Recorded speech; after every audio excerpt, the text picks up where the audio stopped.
49ers add another receiver, Javon Baker, 2024 fourth-round draft pick, only one career catch, still young though, and he's going to be part of the 49ers practice squad. So some news before we leave San Jose del Cabo here in Mexico, and was able to prepare a nice look at the 49ers path forward to a potential Super Bowl title.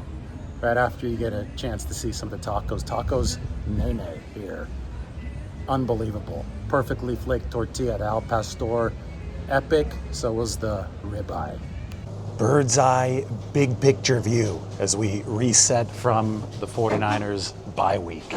Look, Lombardi herself is down there. She's a little speck down there, far away as she heads to the pool, but we've got the view here to talk about how the 49ers can finish this season with a Super Bowl championship, with a Lombardi trophy. If the Rams lose just one more game, and they've got two tough ones coming up. They play against the Detroit Lions and then 4 days later on the road against the Seattle Seahawks. And if the Green Bay Packers lose one more game, and they've got a couple challenging games coming up against the Denver Broncos, who have one of the best defenses in football, and they have a rematch against the Chicago Bears, this time on the road in Chicago. As long as both of those teams lose at least one more game, all the 49ers have to do is serve as favorites over their next three games to have a clear path at the Super Bowl. The key is passing the Rams and passing the Packers, even though the 49ers don't play them. That's why San Francisco needs outside help. But as far as their own destiny, well, the 49ers are favored over the Tennessee Titans by 13 points.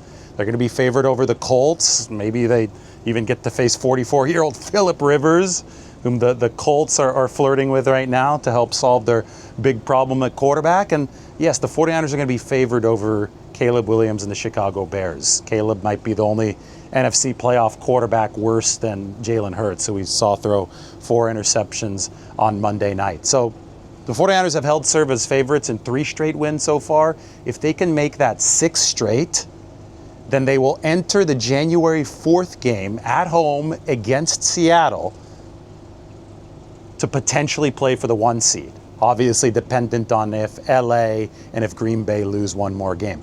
It is absolutely absurd that we can even have this conversation, given the level of injury decimation that the 49ers have undergone in 2025, especially considering the fact that both LA and Seattle have put up historic numbers so far this year. If you look at the efficiency charts through 13 games, both the Rams and the Seahawks fall on the list of top 10 teams at this point of the season. That's defense adjusted value over average. Aaron Schatz and the former guys at Football Outsiders, RIP to that company, Football Outsiders, now part of FTN Fantasy.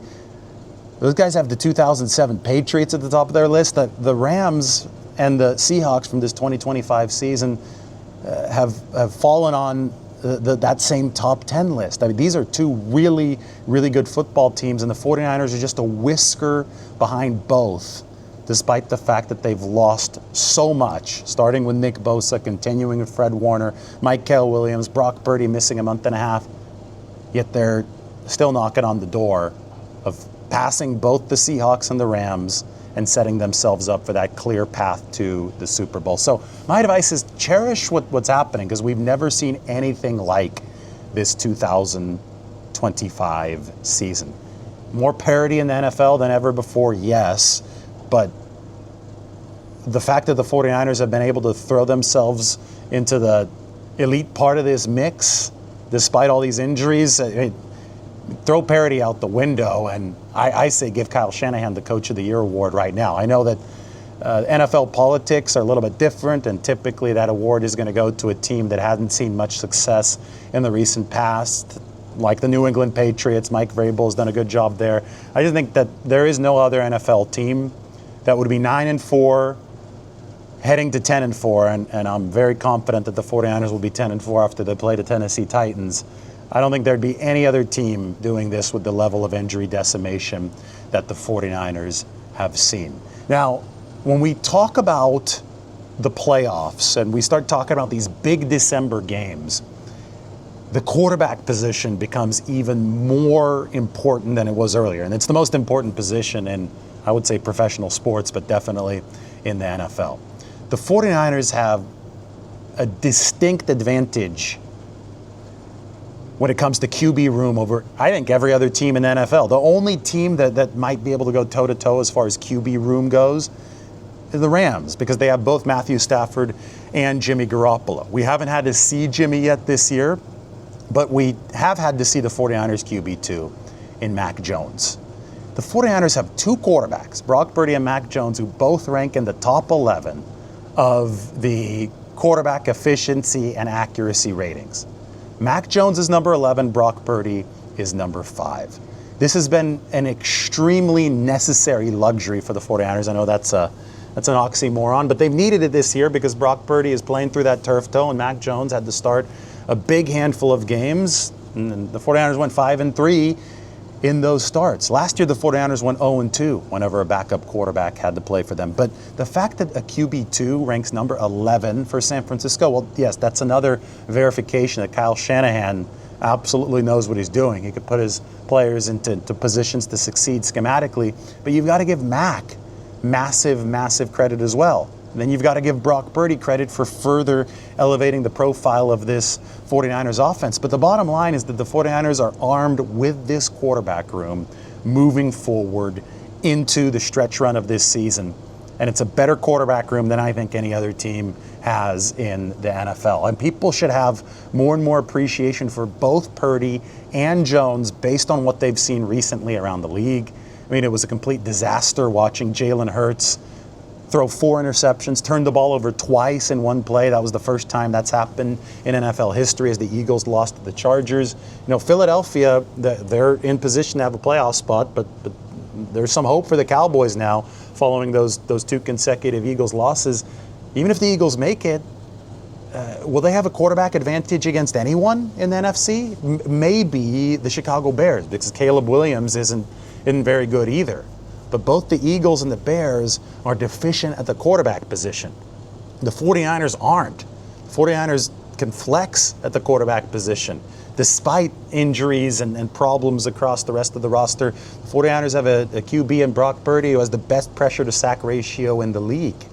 So they've got an elevator at the quarterback position. They don't have somebody that's weighing them down. And as long as you have the QB and the play caller in this league, you've got a shot.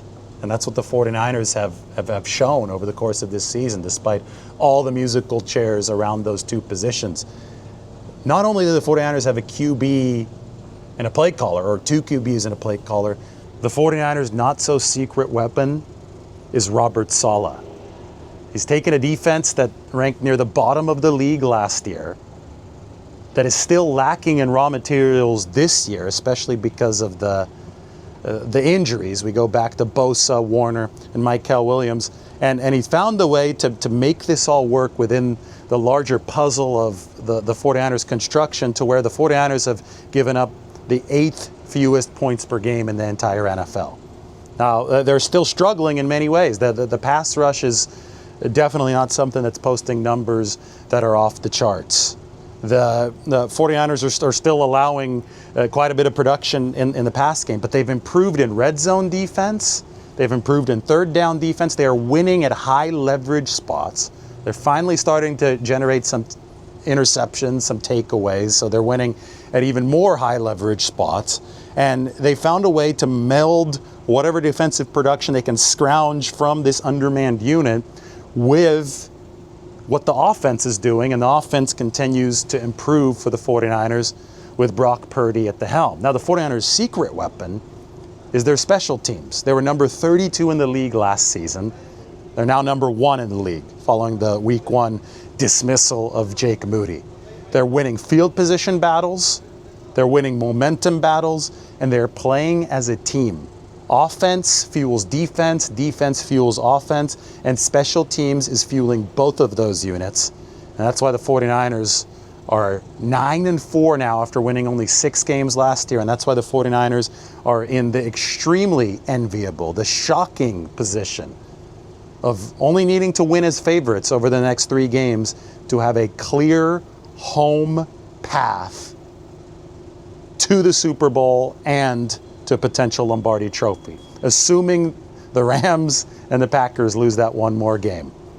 It could happen too, just given where this league is headed, how this is all set up. I mean, we see the schedule for the Rams. They've got 2 games in the course of 5 days against a couple of very good teams. So I wanted to give you guys the big picture, appreciate it, because what you're seeing here in 2025 is absolutely exceptional. It's been a special battle through adversity for the 49ers, and now that opportunity for perpetual glory is there. All right, bye week is over. We're headed back to the Bay Area.